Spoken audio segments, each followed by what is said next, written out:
Morning begins in a small house where the sun slips through a curtain like a quiet visitor. A child sits at a table with a bowl of cereal, watching dust swirl in a beam of light.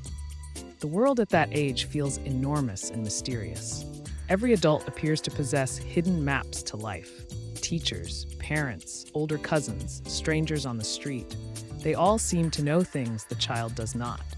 Because of that, the child begins life in a state of curiosity rather than certainty. Children rarely argue over philosophy or ideology. Their conflicts are simple. One toy, two hands reaching. One swing, three children waiting. The disputes flare up quickly, sometimes loudly, but they dissolve just as fast. 10 minutes later, they are laughing together again, as if the disagreement evaporated into the air. Their understanding of the world is still flexible clay. They assume they might be wrong about things because they know they are still learning. A child asks questions constantly. Why is the sky blue? Why do people work? Why do some people shout while others whisper? The questions never end. The world is a puzzle box, and curiosity keeps turning the gears. But something begins to change as the years move forward. School introduces comparison. Grades become numbers that measure intelligence. Children begin to notice who gets praised and who gets corrected.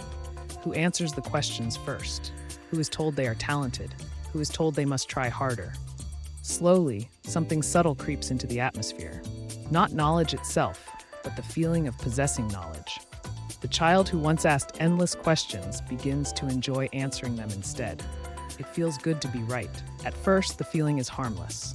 A correct answer brings a smile from a teacher or approval from classmates.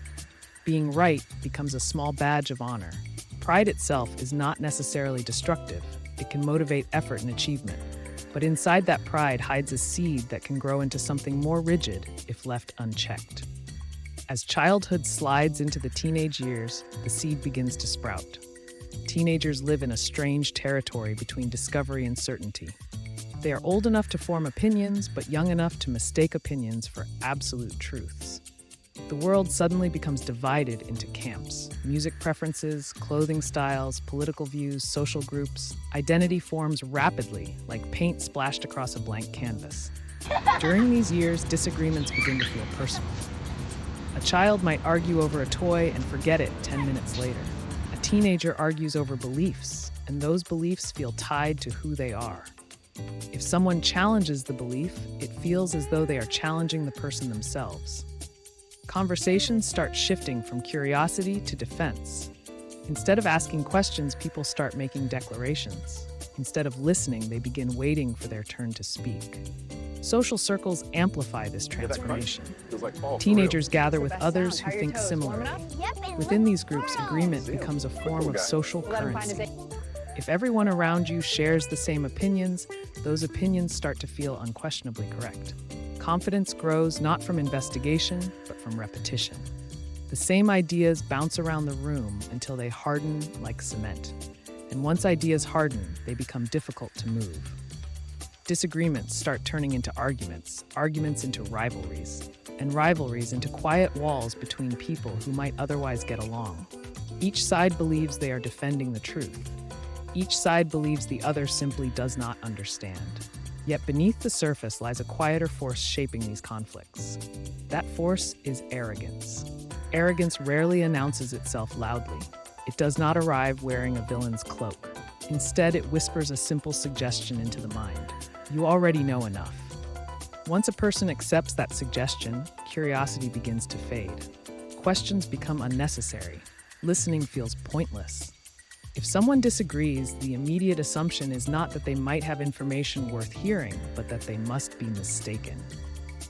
The teenage years are fertile soil for this mindset because identity is still forming. Certainty feels powerful during a time when life itself feels unstable. Holding strong opinions can feel like building solid ground under your feet.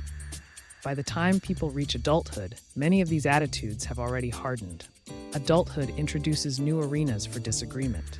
Workplaces, politics, relationships, culture, religion, philosophy. Each environment contains countless viewpoints colliding with one another. In theory, adulthood should bring greater wisdom and perspective. Experience should soften rigid thinking and expand understanding. Sometimes it does, but often something else happens. people become invested in being correct. The investment grows because adulthood attaches consequences to beliefs. Careers depend on reputations. Social standing depends on perceived intelligence. Public identity becomes tied to the positions people hold. Admitting uncertainty begins to feel dangerous, so individuals double down on their certainty instead. A conversation between adults can sometimes resemble two armored knights colliding rather than two explorers comparing maps. Each person enters the discussion already convinced of their own correctness. The purpose of speaking shifts away from learning and toward winning. And when winning becomes the goal, cooperation disappears. Arrogance operates quietly in these moments. It convinces people that disagreement must come from ignorance rather than difference in perspective. If someone challenges a belief, arrogance quickly provides an explanation. They simply do not understand. They have not studied enough. They are uninformed. Rarely does arrogance allow the reverse possibility. Perhaps the other person knows something you do not. Perhaps they have experienced something different. Perhaps reality itself is more complicated than either of you realizes. This mental barrier gradually spreads beyond conversations into entire communities. Groups form around shared beliefs, and within those groups, confidence grows stronger. Outside voices become easier to dismiss because they are labeled as outsiders. Human beings evolve to cooperate in small groups, but arrogance twists that instinct into tribal thinking. Once people divide into tribes of opinion, understanding becomes much harder. Every tribe believes it holds the clearer vision of reality.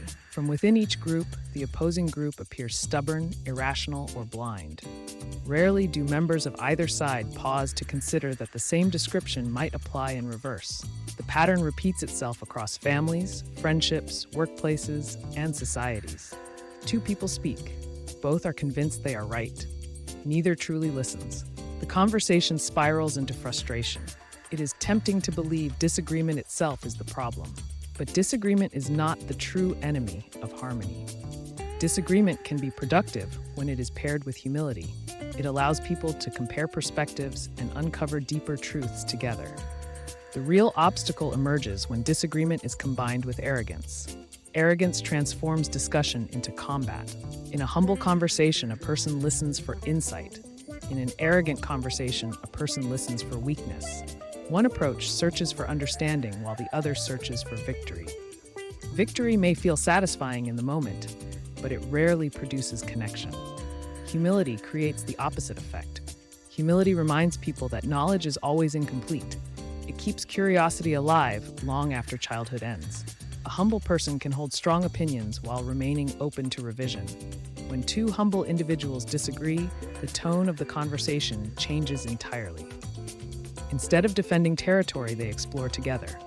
Questions replace accusations. Listening becomes as important as speaking. The discussion becomes collaborative rather than competitive. Perhaps the challenge of adulthood is not simply gaining knowledge. Perhaps it is remembering how to remain curious even after gaining some. The child at the breakfast table once believed the world was full of mysteries waiting to be explored. Dust floating in sunlight looked like tiny galaxies drifting through space. Every question felt like an invitation to discover something new.